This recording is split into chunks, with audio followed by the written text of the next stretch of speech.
Aqueles que estão com as suas Bíblias, abram ela comigo, por gentileza, livro do escritor aos Hebreus, capítulo de número 12. Uma palavra aqui objetiva para abençoar a sua vida, abençoar a vida aqui dos nossos batizandos, a todos nós que estamos aqui nessa noite tão especial, festiva e de alegria. Livro do escritor aos Hebreus, capítulo de número 12. Vou ler os versos de número 1 e 2. E o verso de número 2 é o que eu vou aqui me ater ao tema da palavra que o Espírito Santo colocou aqui no meu coração. Você encontrou? Diz assim a palavra do Senhor: portanto, nós também, pois que estamos rodeados de uma tão grande nuvem de testemunhas, deixemos todo o embaraço e o pecado que tão de perto nos rodeia, e corramos com paciência a carreira ou a corrida que nos está proposta. Verso de número 2: olhando para Jesus, autor e consumador da nossa fé. Eu quero repetir essa parte do verso número 2. Olhando para Jesus, autor e consumador da nossa fé. Curva a sua cabeça, eu quero orar. Pai, eu quero te render graças, quero louvar o teu nome. Deus, muito obrigado pelo privilégio de mais uma vez estarmos aqui na tua casa, nesse lugar tão especial e maravilhoso, onde podemos sentir a tua presença e ouvir a tua voz.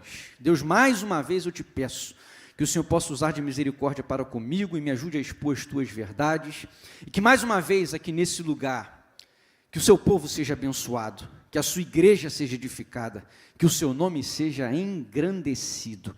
É sempre a minha oração, no nome de Jesus. Amém. Eu sempre gosto de pedir uma ajudinha. Você vai olhar para pelo menos uma pessoa perto de você e fala assim para ela: hoje você está elegante demais. Eu acho que é o batismo, deixa a gente até mais bonito, mais feliz, mais alegre. Ô irmão, eu sempre digo, porque verdade é para ser dita, falada, repetida e reforçada. Quando a gente olha para o relato do livro do Gênesis, até o homem era bom, mas no sexto dia Deus faz um homem, e depois que Deus faz um homem, mais uma vez ele olha para a sua criação, mas agora ele diz: agora não está só bom, agora está muito bom. O muito bom só veio depois de mim e de você. Você sabia disso? Você não é qualquer coisa. Deus não te criou para desgraça, Deus não te criou para derrota, Deus não te criou para miséria, Deus não te criou para o fracasso. Deus criou você para vencer, Deus criou você para avançar, Deus criou você para conquistar, Deus criou você para que você possa assim desfrutar do melhor desta terra.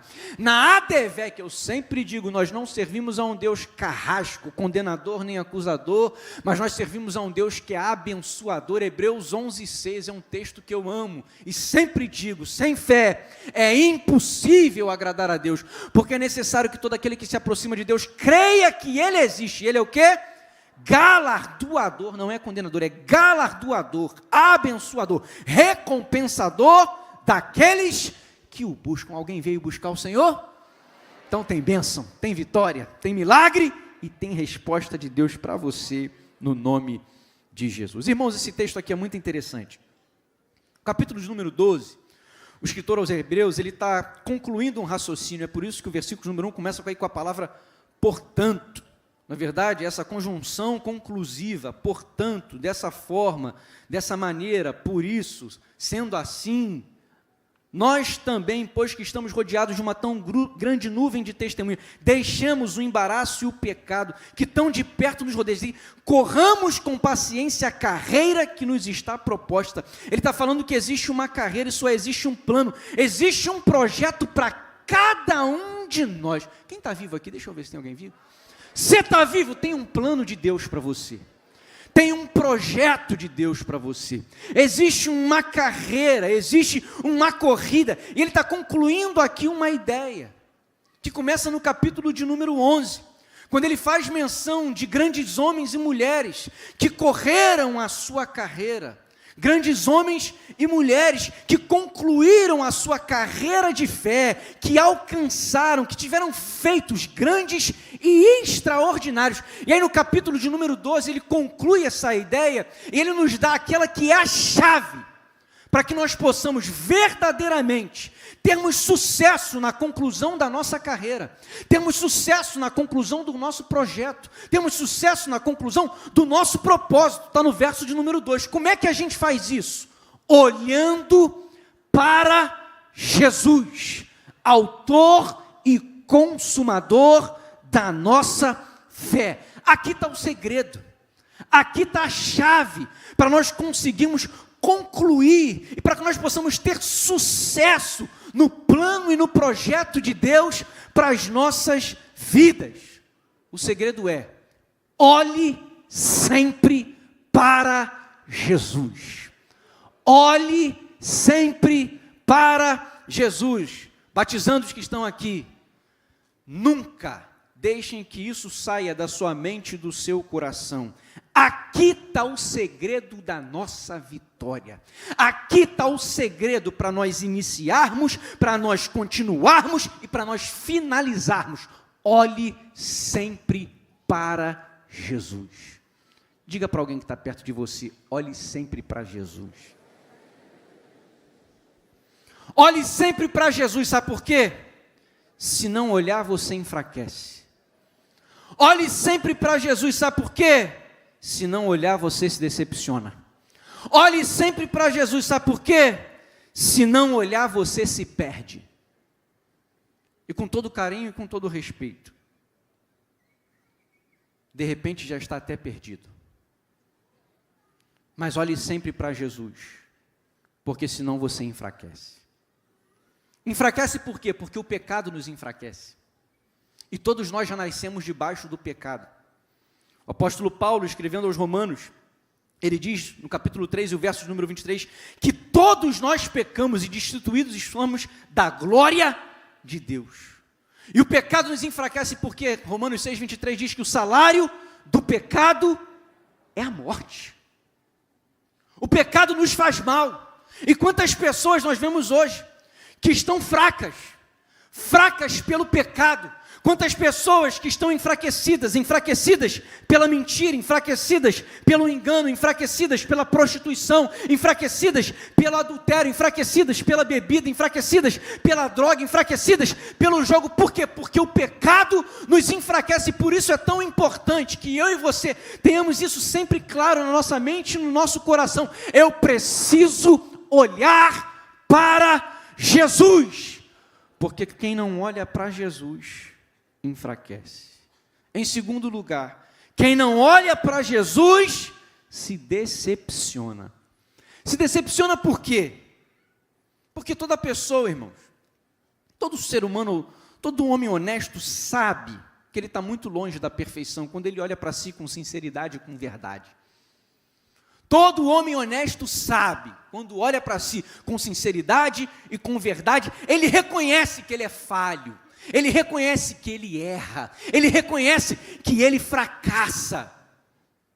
E aí, ele começa a olhar para o outro. Porque ele sabe, ele reconhece que em si ele não encontra as respostas, que em si ele não encontra a solução. Então o que ele faz? Muitas vezes nós voltamos o nosso olhar para o outro. E aí, quando a gente olha para o outro, a gente se decepciona. Porque a gente vê que o outro também erra. Porque a gente vê que o outro também não tem a resposta. Porque a gente vê que o outro também não tem a solução. Porque a gente vê, e hoje é muito claro, hoje nós temos acesso à informação e a gente consegue perceber com muita facilidade que nós somos falhos, mas aqueles à nossa volta também são falhos. É só olhar para tudo que acontece hoje. A injustiça, a violência, a exploração, as guerras, a ganância, a fome, a miséria, a traição, a inveja. Tudo que tem acontecido nesse tempo, quando nós olhamos para o outro, nós vemos que as outras pessoas também não têm a solução. Nós olhamos para os outros e nós nos decepcionamos. Se a gente não olha para Jesus, a gente enfraquece. Se a gente não olha para Jesus, a gente se decepciona. Se a gente não olha para Jesus, a gente se perde. Porque diferente do que muitos dizem, que todos os caminhos levam a Deus, Jesus, ele é muito claro e enfático. João, capítulo de número 14, verso de número 6, é Jesus quem diz: eu sou o caminho, a verdade e a vida. Ninguém vem ao Pai a não ser por mim. Só Jesus salva, só Jesus transforma, só Jesus perdoa pecados. Nós precisamos olhar para Jesus, porque Jesus é a única solução, não tem jeito. 1 Timóteo capítulo 2, o verso de número 5 diz: porque há um só Deus e um só mediador entre Deus e os homens, Jesus Cristo. Atos capítulo 4, o verso de número 12 diz: em nenhum outro há salvação, porque também debaixo do céu nenhum outro nome há dado entre os homens pelo qual devamos ser salvos. O textuário da Bíblia, João 3,16: porque Deus amou o mundo de tal maneira que deu seu Filho unigênito, para que todo aquele que nele crê não pereça, mas tenha a vida eterna. Foi Jesus quem disse em Lucas capítulo 19, verso número 10: eu vim buscar e salvar o que se havia perdido. Meu irmão, é em Jesus. Ele é o Cristo, Ele é a base, Ele é a suficiência, Ele é a perfeição, Ele é a justiça, Ele é a esperança, Ele é o perdão, Ele é a paz, Ele é a alegria, Ele é o amor, Ele é a bondade, Ele é a misericórdia, Ele é a compaixão, Ele é a resposta, Ele é a solução, Ele é a cura, Ele é a libertação, Ele é a sabedoria, Ele é o poder, Ele é a salvação. Jesus e somente Jesus é a vida eterna. Olhe sempre para Jesus. Olha para Jesus. E você não ficará enfraquecido. Olhe para Jesus. E você não ficará decepcionado. Olhe para Jesus. E você não ficará perdido. Porque Jesus é o autor e o consumador da nossa fé. E eu sempre gosto de fazer isso. Ele é o autor e o consumador da nossa fé. O autor e o consumador da nossa fé. O ciclo perfeito da fé é só em Jesus. O nosso problema é que muitas vezes nós olhamos para outros e para tantos outros lugares e esperamos o que só Jesus pode entregar. E aí a gente se enfraquece, a gente se frustra, a gente se decepciona e fica perdido. Mas eu quero crer e quero encorajar que existe um povo aqui nessa noite que decidiu olhar sempre para Jesus. Nós não estamos perdidos, nós sabemos para onde estamos indo. Existe um Deus que nos ama, existe um Deus que tem um plano, existe um Deus que tem um projeto e existe um Deus que tem um propósito para as nossas vidas. E quando nós olhamos para Jesus, você pode ter certeza, você tem direção. Quando você olha para Jesus, existe um Deus que cuida de você, existe um Deus que está sempre pronto a te ajudar, existe um Deus que está sempre pronto a te estender a mão, e você vai sim experimentar tudo que Deus tem preparado para você.